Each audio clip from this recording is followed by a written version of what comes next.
और first question ही बहुत बढ़िया क्वेश्चन है, कह रहा है कि graphically solve the following pair of equation. ये फर्स्ट इक्वेशन है, सेकंड इक्वेशन है, इसको हमको ग्राफिकली सॉल्व करना है। चलो ये तो प्रॉब्लम हमारे लिए नहीं है, ठीक है, ये तो हो जाएगा सॉल्व। लेकिन आगे जो क्वेश्चन पूछा है वो बहुत ही बढ़िया क्वेश्चन पूछा है, कह रहा है कि find the ratio of the areas of the two triangles form by these line representing these equation with the X axis. मतलब ये दोनों लाइंस और एक्स एक्सेस के साथ एक ट्राइंगल बनेगा और इन दोनों लाइंस और वाई एक्सेस के साथ एक ट्राइंगल बनेगा। तो दोनों ट्राइंगल्स को पहचान के दोनों का एरिया निकालना और एरिया निकालने के बाद रेशियो उसका बताना है, ठीक है। लेकिन इंपॉर्टेंट बात है इसमें, पता है यहाँ पे स्टूडेंट्स गलती क्या करते हैं, मान लो आंसर आ रहा है हमारा 4:1, वो 1:4 गलती से दे देते हैं। पता है, बात समझो, बात ये है कि आपको कौन सा एरिया पहले लेना है भाई। रेशियो जब आप निकालोगे तो कौन सा एरिया निकालना है, पहले लेना है ऊपर। भाई रेशियो आप कैसे निकालते हो बताओ? रेशियो आप निकालते हो, कोई क्वांटिटी ऊपर होती है, कोई क्वांटिटी नीचे होती है, ऐसे ही तो निकालते हो ना भाई। एरिया 1 अपॉन एरिया 2 ऐसे ही करोगे। लेकिन इस एरिया 1 को कौन सा ट्राइंगल वाला एरिया लेना है, वो वाला जो these lines and with the x axis. बात समझ में आई बात की नहीं? ये वाला ट्राइंगल किससे बनता है, इन जो भी ग्राफ बनेगा इन दोनों लाइन्स का और एक्स एक्सिस के से बाउंडेड जो ट्राइंगल बनेगा वो वाला ट्राइंगल आपको ऊपर रखना है और नीचे किसका एरिया रखना है, वो वाले ट्राइंगल का एरिया रखना है जो इन दोनों लाइंस और वाई एक्सेस से बना है। अगर आपने गलती कर दी, मतलब ऊपर अगर न्यूमरेटर में अगर आपने क्या रख दिया, वो वाला ट्राइंगल रख दिया जो इन दोनों लाइंस और वाई एक्सेस से बना है और नीचे वाला ट्राइंगल रख दिया जो इन दोनों लाइंस और एक्स एक्सेस से बना है, तो क्वेश्चन गलत हो जाएगा। मतलब सही होने के बावजूद भी आपका क्वेश्चन गलत हो जाएगा। मान लो आंसर आना है 4:1, तो क्या आ जाएगा हमारा 1:4 आ जाएगा, पलट जाएगा और वो गलत हो जाएगा। तो जिस हिसाब से क्वेश्चन पूछा है उसी हिसाब से आपको आंसर देना है। तो आइए बढ़ते हैं। ग्राफिकली सॉल्व करने के लिए सबसे पहले हम इन दोनों इक्वेशंस के लिए टेबल बनाएंगे, है ना। तो फर्स्ट इक्वेशन के लिए टेबल बनाते हैं, ठीक है, और सॉल्व करते हैं इसको। ये रही x की वैल्यूज़ और ये रही y की वैल्यूज़, ठीक है। तो यहाँ पे x की वैल्यू 0 डालो। x अगर 0 हो जाएगा तो y कितना आ जाएगा 6। अरे चेक करो ना, x 0 हो जाएगा तो y कितना हो जाएगा 6। और अगर y 0 हो जाएगा तो x कितना आ जाएगा, 2 से डिवाइड लगा दो उधर ले आके 3। तो y अगर 0 तो x तुम्हारा कितना आ जाएगा 3। 2 पॉइंट्स काफ़ी होते हैं, पर फिर भी अगर आपको लेना हो तो आप एक और पॉइंट ले सकते हो। लेट अस अज्यूम y की वैल्यू हमने कितनी ले ली 2, ठीक है। तो y की वैल्यू आप 2 लीजिए, यहाँ पे 2 लीजिए। चलिए क्या हो जाएगा बताओ, 2x + 2 = 6। 2 उधर जाएगा तो 2x = 6 - 2 4 डिवाइडिंग बाय 2। तो 2 इधर आके डिवाइड लगा देगा तो x की वैल्यू कितनी आ जाएगी, 4/2 कितना होता है 2 हो जाएगा। बस समझ में? तो x की वैल्यू कितनी आ जाएगी आपकी 2 आ जाएगी, ठीक है। ये हो गया। तो अब आपको पॉइंट्स क्या क्या मिले बताइए, 0,6। हाँ भाई पॉइंट्स पढ़ लोगे ना, पहले x की वैल्यू फिर y की वैल्यू। 0,6 आएगा, कहाँ आएगा, तो 0,6, x पे 0 y पे 6, ठीक है। उसके बाद 3,0, तो 3,0 y कोऑर्डिनेट 0 है ना, तो x एक्सेस पे आएगा 3,0। ये हो गया, ये वाला पॉइंट हो गया, ये हो गया आपका 3,0 और ये वाला हो गया आपका 0,6। नाम रखते चलो, सपोज ये a है, ये क्या है आपका पॉइंट b है, और 2,2 यहाँ कहीं आएगा, ये 2,2। ग्राफ पेपर आज भी बच्चे नहीं लेके आएंगे, मुझे पूरा भरोसा है ना। तो ये हो जाएगा क्या, क्योंकि अक्सर क्लास में ऐसा ही होता है, पूरा चैप्टर निकल जाता है, ग्राफ नहीं लेके आते हैं। चलो ये 2,2 तो अभी हम बाद में एडजस्ट कर लेंगे। आपको पता है कि एक लाइन बनाने के लिए हमारे पास 2 पॉइंट ही काफ़ी होते हैं, ठीक है। तो ये हो गया, ठीक। और 2,2 कहाँ आना था, यहाँ कहीं आना था ना। तो ये वाला जो पॉइंट है वो क्या है आपका, लेट अस से C, और इसके कोऑर्डिनेट क्या है 2,2। अब क्या करें, इस लाइन के ऊपर हम इस लाइन की क्या लिख देंगे, इक्वेशन। थोड़ा सा आगे बढ़ा के जगह बना लेते हैं। तो बताओ इस लाइन की इक्वेशन क्या है, 2x + y = 6। तो यहाँ क्या लिखेंगे हम, 2x + y = 6। बात समझ में आ गई। अब दूसरी लाइन की बात करते हैं। तो ये फर्स्ट लाइन की टेबल थी, हटा दें इसको। चलो अब सेकंड लाइन की टेबल बनाते हैं। 3 पॉइंट्स यहाँ पे भी ले लेंगे, कोई प्रॉब्लम नहीं है। ये x है और ये क्या है y। हाँ भाई x की वैल्यू 0 पुट करो, चलो करो यहाँ पे 0। x की वैल्यू 0 पुट करोगे तो क्या हो जाएगा -y + 2 = 0। x 0 पुट किया ना, तो minus y is equals to 2 उधर जाएगा तो -2 हो जाएगा, माइनस से माइनस कैंसिल, वाई की वैल्यू कितनी होगी 2, करेक्ट। अब y की वैल्यू पुट करो कुछ, y की वैल्यू अगर हम 0 रख दें, हाँ तो y 0 रखो तो क्या हो जाएगा 2x, अब देखो ये बीच वाला तो 0 हो गया 2 जाएगा राइट में -2, तो x की वैल्यू क्या जाएगी -2.2 यानी कि -1। तो y जब 0 है तो x कितना है -1। एक पॉइंट और ले लेते हैं कोई,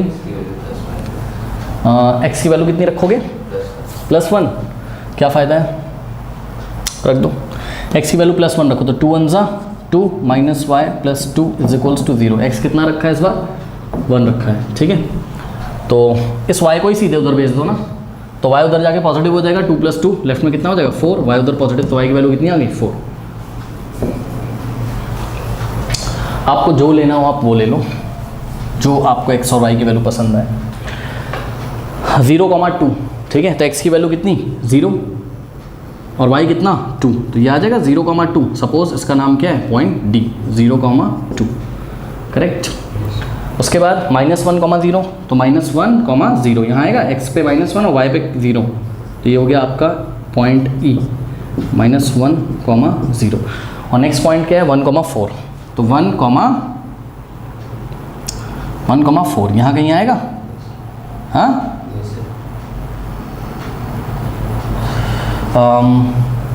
एक्चुअल में मेरे पास ग्राफ पेपर तो है नहीं, ठीक है। तो जब आप पहले मैं इसको ड्रॉ कर लेता हूँ, अभी आपको समझ में आ जाएगा, रुक जाओ, क्योंकि 1,4 ही इसका सॉल्यूशन होगा, अभी आप देखिएगा। तो ये वाला पॉइंट क्या है -1,0 और ये क्या है 0,2, तो इसको मैं ज्वाइन कर दे रहा हूँ, वो ऑटोमेटिकली 1,4 से चला जाएगा। देखिए जाने वाला है 1,4।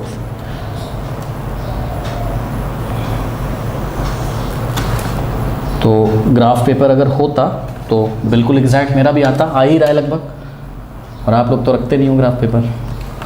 चलो तो ये जो है इसके ऊपर इक्वेशन लिख देंगे।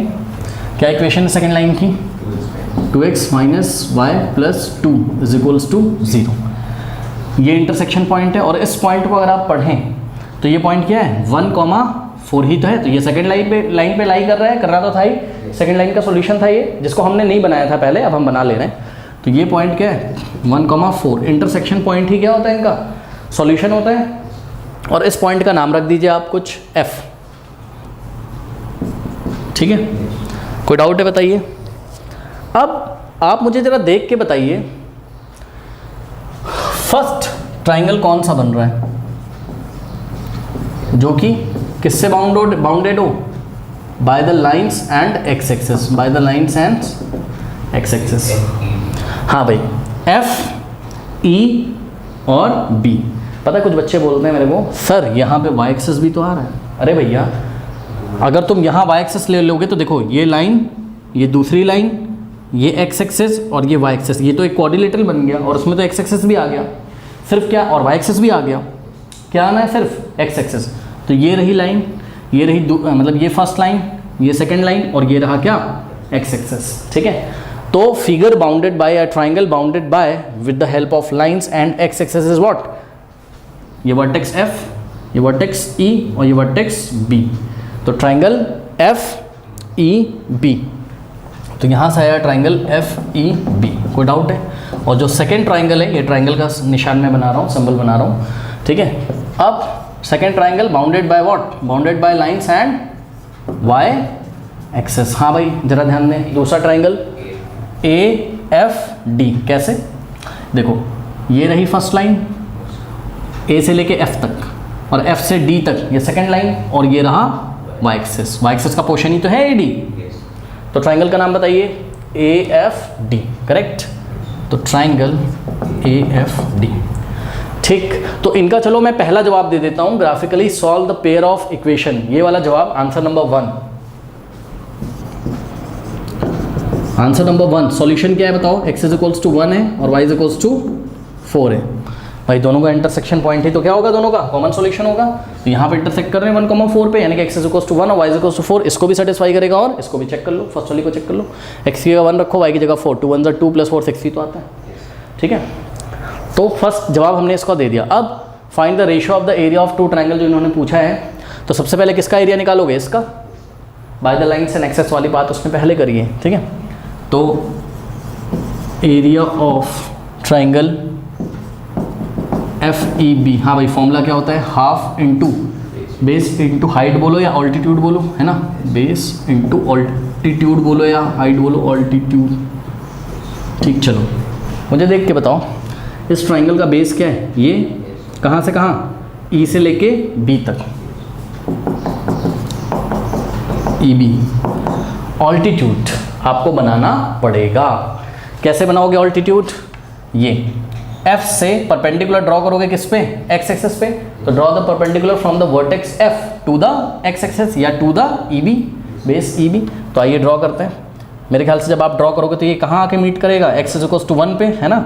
और एक बात बताऊँ, ये ध्यान से चेक करो, ये देखो इसने यहाँ पे 90 बनाया कि नहीं, भाई परपेंडिकुलर ड्रॉ किया 90 बनाएगा कि नहीं, ठीक है।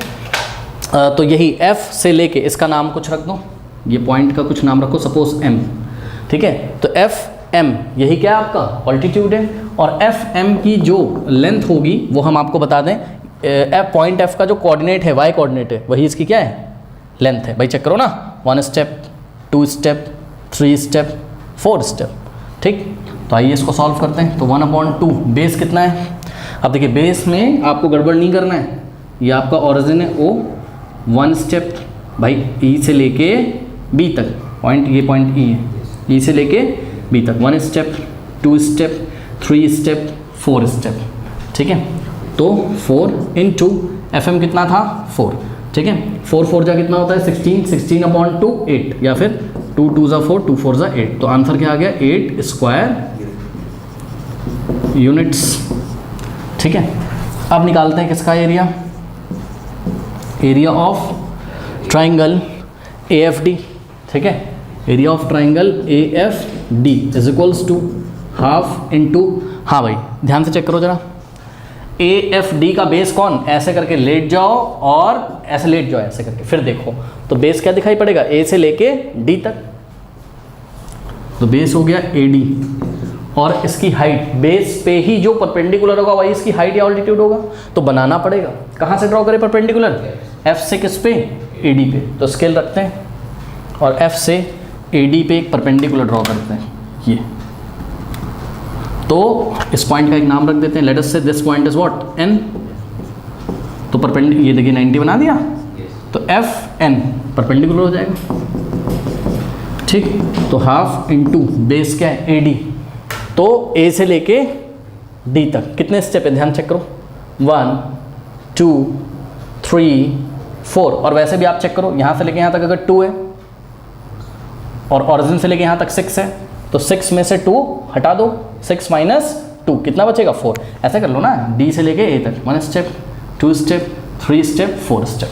तो AD कितना हो गया 4 इंटू FN, ये परपेंडिकुलर कितना है, ऐसे हाथ तक के नीचे ले आओ 1, तो ये 1 यूनिट है। तो 2 1 जा 2 2 जा करेक्ट, तो कितना आ गया ये 2 1 जा 2, 2 स्क्वायर यूनिट्स। अब रिक्वायर्ड रेशियो,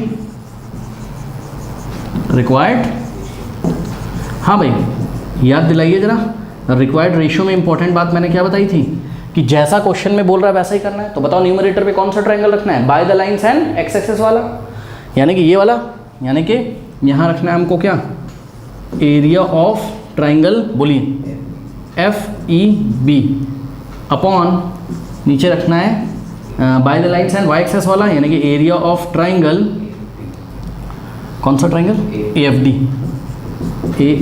हाँ भाई रखिए ऊपर। FEB का आंसर क्या आया था 8 स्क्वायर यूनिट्स, तो 8 स्क्वायर यूनिट्स, और नीचे आंसर क्या आया था एरिया ऑफ AFD का 2 स्क्वायर यूनिट्स, 2 स्क्वायर यूनिट्स। अब ध्यान चेक करो, यूनिट से यूनिट कैंसिल हो गया। बच्चे बोलेंगे ये क्या कर रहे हैं, यूनिट से यूनिट कैंसिल, अरे भाई सेम क्वांटिटीज़ का रेशियो जब लिया जाता है तो कोई भी यूनिट नहीं आती, इसलिए हमको काट के दिखाना पड़ेगा, क्योंकि ये जो स्क्वायर यूनिट है हमें क्या पता कि ये किलोमीटर स्क्वायर है या सेंटीमीटर स्क्वायर है, क्या है ये, पर हमें काट के दिखाना पड़ेगा, क्योंकि जो रेशियो आएगा सेम क्वांटिटीज़ का रेशियो कभी भी यूनिट में नहीं होता, उसका कोई भी यूनिट नहीं होता, इसलिए यूनिट से यूनिट कट गया। अब 2 1 जा 2 और 2 4 जा 8, बताओ क्या आ गया आंसर 4:1। अब यहाँ पे एग्जाम में बच्चे ये गलती करते हैं कि उल्टा रख देते हैं, यानी ट्रायंगल को ऊपर उसको नीचे 1:4 और मिलेगा आपको 0 मार्क्स। ठीक है, तो हम आंसर फाइनली लिखेंगे the solution is what, x is equal to 1 and y is equal to 4। और सेकंड आंसर क्या है हमारा, the required ratio of the triangles are is 4:1। Okay, कर लीजिए।